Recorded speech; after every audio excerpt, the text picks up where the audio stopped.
by'amajaga mu tubati bamanure nabo bagira ibikombe ko baravunika barakora tubaha ibikombe n'abandi bategoraga amawadi bakabihagarika nabo namutse ndetse umuziki nonaha burundu I think Melody byamufatira imyaka nk'icumi kugira ngo ageze ibihembo kuko honestly shout out to Melody. He's a great artist and I think has a decoration zose mugize ziramukwiriye. Akaba ari uko twinjiye mu kiganiro cyacu cy'uyu munsi, ikiganiro kibanziriza ibindi biganiro byose turi buze gukora uyu munsi. Ngira ngo bashe kumva uwitwa Theben hari kugenda yishongora cyane.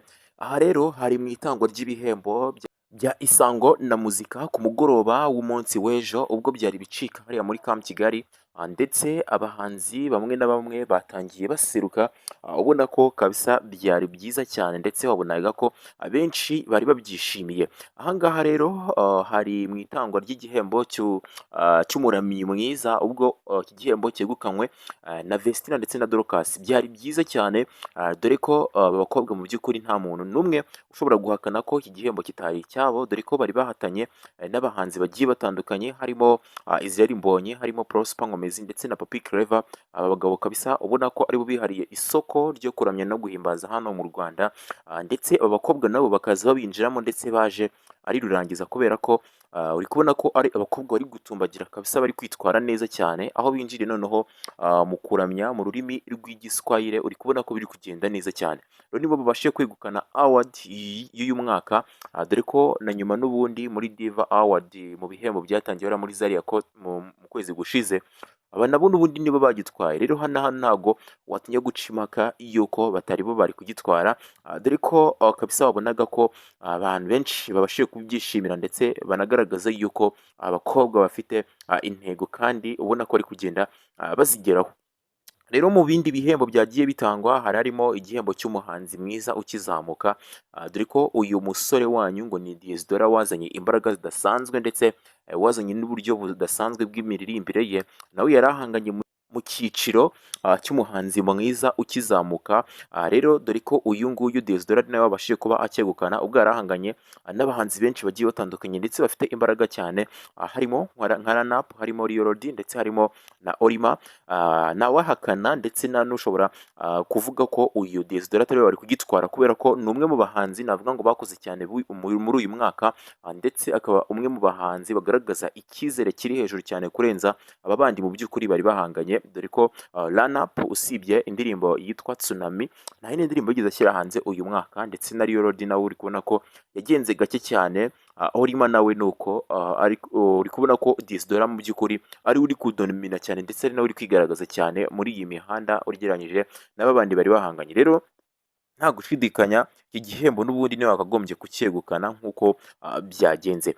So rero ikindi cyiciro cyari cy'abaproducer, dore ko nta gushidikanya uyu Element ariwe wagitwaye, dore ko atarahari, cyaje gutwarwa n'uwitwa Nobja uri wahoze ari boss we muri Country Record, ndetse uri kubona ko ahangaha byase bishimangira ko bafitanye umubano mwiza nyuma y'uko uyu Element yahoze akorera muri 155 AM. Rero aho koza Coach Gael nk'umuboss we, ubwo uyu Nobja niwe waje nka boss, ndetse bigahita bigaragaza yuko bafitanye umubano mwiza, ndetse bigaragaza yuko nta n'icyo bapfaga bitewe n'uko uyu Element yazanywe n'uyu Nobja, niwe wamuhaye ukuboko kurekure kugira ngo abashe kuba ageraho ageze ahangaha. Muri iki cyiciro rero harimo abaproducer benshi bagiye batandukanye, harimo nka Prince Keys, harimo Muriro, harimo Loda, aribo bari bahanganye muri iki cyiciro. Rero Element nta gushidikanya niwe waje kuba acyegukana, dore ko n'aba producer bandi n'ubundi babarizwaga muri Country Record, ariko hanyuma bakagenda bayivamo. Bivuze ngo bose ni abahungu ba Nobja nk'uko nawe yabashije kuba abitangaza. Rero niwe waje kumufatira kino gihembo, kuko ntabwo yarahari, ashobora kuba atari kubarizwa hano mu gihugu cyacu nk'uko twagiye tumubona muri tours zigiye zitandukanye mu bitaramo byinshi ku migabane y'Iburayi, ashobora kuba ariho aherereye. So twihuse cyane n'ubundi mu bindi byiciro, dore ko umuntu bita Kivumbi King ari wegukanye igihembo cy'umuraperi mwiza, ubwo ni mu cyiciro cya hip hop, dore ko harimo abaraperi benshi bagiye batandukanye, aho iki gihembo cyaje gutangwa n'uwitwa Rocky. Ubwo muri iki cyiciro harimo abahanzi benshi bagiye batandukanye b'abaraperi, harimo nka Bushari, Riderman, Kivumbi King ndetse na Bruce the First. Rero Kivumbi niwe waje kucyegukana. Hano ho nta zindi maka, nta no gushidikanya by'umwihariko Kivumbi niwe wagakwiye kwegukana kino gihembo kubera ko yitwaye neza muri uyu mwaka ndetse yakoze n'ibishoboka byose. Uri kubona ko kabisa kino cyiciro ariwe n'ubundi wagakwiye kucyegukana. Baraperi nka Riderman ndetse n'abandi muri uyu mwaka ntabwo bigaragaje cyane nk'uko bari barabikoze mu mwaka wabanje wa 2024, ariko uri kubona ko muri iki cyiciro nta wundi muntu mu by'ukuri wari kugitwara usibye Kivumbi King. Tuje mu bindi byiciro harimo best collaboration cyangwa se collabo nziza y'uyu mwaka. Ahangaha niho abantu benshi batangiye kugenda bavuga byinshi bigiye bitandukanye, dore ko abenshi batari guhuriza ku muhanzi cyangwa se kuri collabo y'uyu mwaka, dore ko harimo abahanzi benshi bagiye batandukanye ndetse n'indirimbo nyinshi zigiye zitandukanye. Harimo Beauty on Fire ya Bruce Melody ndetse na J-Boy, harimo Delicious ya Filemo ndetse na Ningabo, harimo Formiana ya Chris Easy, Theben ndetse na Kevin Kade. Iyi ngiyi rero akaba nayo yabashije kuba itwara iki gihembo, ndetse harimo na Repete ya DJ Benda ndetse na Desdora. Abandi bakavuga ko iyi ngiyi yari yagakwiye kugitwara. Hakaba harimo Alavi ya Neringabo ndetse na Platini. Ngira ngo iyi nayo murayizi cyane. So iyi ndirimbo rero Repete yakomeje kugenda igarukwaho cyane bitewe na views imaze kugira, ndetse bitewe n'ukuntu yagiye yitwara, bitewe n'ukuntu ikiri mu mitwe y'abanyarwanda. Benshi bavuga bati nyamara nubwo iyi Formiya ntagitwaye, iyi Repete mu by'ukuri niyo yari kukijyana. Ubwo njyewe singi utanga ibihembo ndetse nawe uri kubivuga ntabwo ari wowe bitanga, ubwo akazi kasigaye hagati y'ababashije kuba babitanga. Hano bigaragaza yuko iyi ndirimbo Formiya ya Chris Easy ndetse na Kevin Kade ndetse na Theben mu by'ukuri niyo bashije kuba igitwara, aho Chris Easy yazanye Theben kuri stage anamushimira cyane ko yabashije kuba yemera kuba yajya muri indirimbo akayihesha umugisha. Rero byari byiza cyane mu ijoro ryashize. Navuga ko kabisa byari ibicika hariya muri Kigali. So twihuse cyane ntabwo nshaka guta umwanya. Ahangaha noneho byabaye impaka cyane, ndetse umuhanzi wa mbere mu Rwanda navuga ko yaje kuba atwara alubumu y'umwaka, uwo nta wundi ni Bruce Melody. Hano haragezweho icyiciro cya alubumu nziza y'umwaka. Hano navuga ko byari ishiraniro ndetse yari intambara ikomeye kubera ko harimo alubumu zose nyinshi kandi nziza. Navuga ko muri uyu mwaka zakoze akazi katoroshye. Harimo Colorful Generation ya Bruce Melody ndetse na Plenty Love ya Theben, ndetse harimo Here to Stay ya Ariel Ways, ndetse harimo Now or Never ya y'uwo bita Papa Cyangwe. Navuga ko izi alubumu arizo zagiye hanze muri uyu mwaka, kandi navuga ko zose indirimbo zari ziriho, kandi navuga ko zari alubumu nziza cyane. Rero Colorful Generation ya Bruce Melody niyo yabashije kuba yitwara neza, ndetse nayo yatwaye igihembo cy'uyu mwaka. Yabaye alubumu nziza yahigitse izindi zose. Rero uyu Bruce Melody yatambutse imbere ajya gufata igihembo cye cya Isango na muzika y'uyu mwaka. Yabashije kuba ariwe ucyegukana. Rero mu cyiciro cy'indirimbo nziza y'uyu mwaka navuga ko naho rwari ruca abana, kubera ko murabizi neza indirimbo yitwa Tsunami ikiza ibyo yakoze.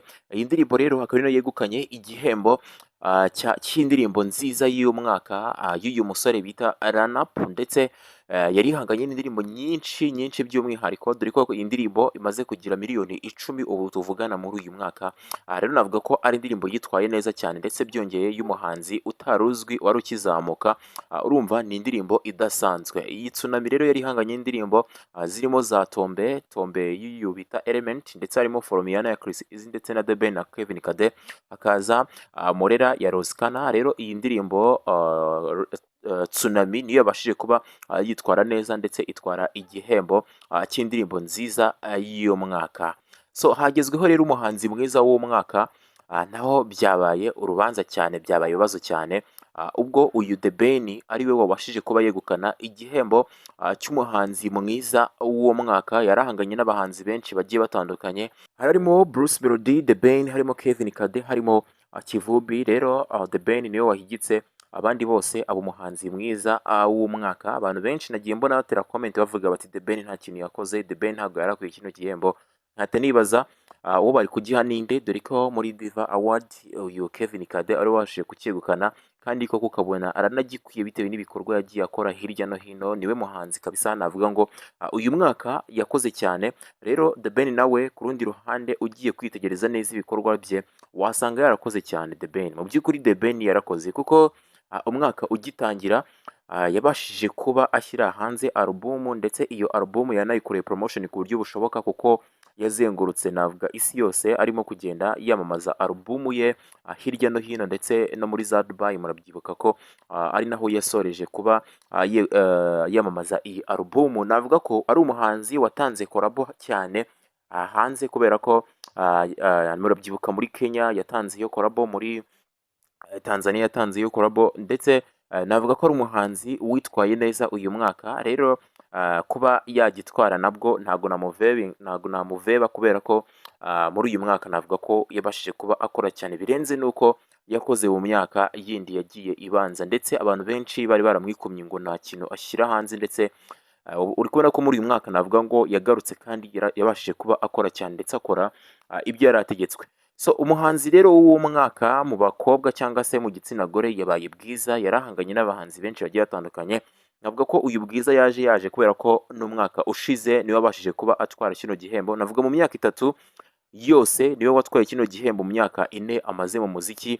Yarahanganye n'uwo bita Aline Sano, Ariel Ways ndetse na France Mpundu. Rero uyu Bwiza niwe muhanzi wabaye uw'umwaka ndetse wanakoze cyane. Ibi ngibi ntabwo bashidikanyaho. Bwiza ni umwe mu bakobwa navuga ngo bakora cyane ndetse bashyiramo imbaraga nyinshi kugira ngo ibintu byabo bibashe kuba byagera kure. So nta bindi birenze nanje kukubwira muri uyu mwanya ko kugutangariza uko byagenze. Nimba utabashije kuba wagera hariya ka Kigali, ndizera ko wabashije kuba usobanukirwa ndetse urananyuzwe nk'umuntu wari uhibereye. Mukomeze mugire ibihe byiza. Kigali The Twilight Talks Entertainment, amakuru y'abastariyo nakagaruka.